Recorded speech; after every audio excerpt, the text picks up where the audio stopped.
मैया आजालिया जालिया जाली आजालिया जालिया जाली मैया आजालिया जालिया जाली आजाली आजाली आजाली आजाली आजाली आजाली मोहे माई आजाली आजाली आजाली मोहे माई आजाली आजाली आजाली हो।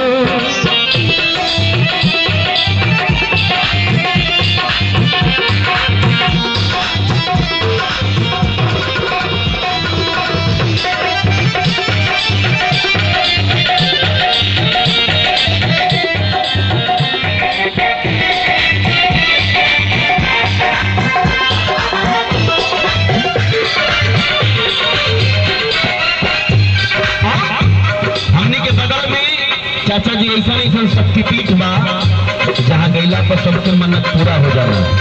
कई बात बा कि ना काहे मांगिया में तीर तोरा तुलही लाही सारी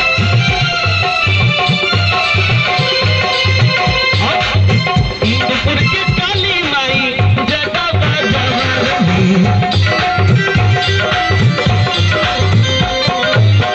कहे के बाद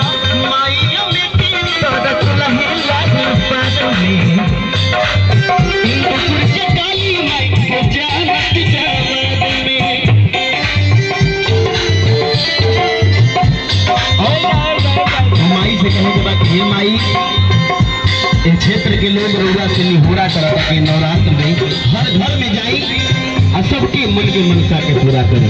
कैसे रउरे शरण में बानी दुख हरी महारानी रउरे शरण में बानी दुख हरी महारानी अपन बेटा के कैसे भूला जानी हो।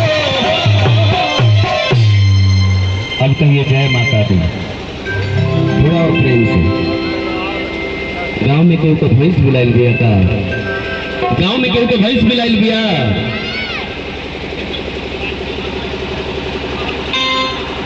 केहू को भैंस देखे नहीं बुलाए तो कहीं भुकवाइल बनी जा।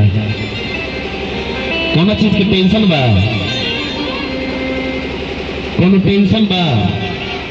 टेंशन देखे ना।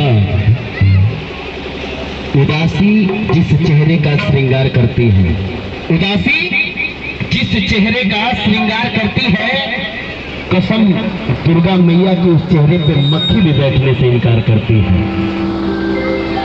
एक बात जान ली नर के मन से नारी का सम्मान नहीं जा सकता।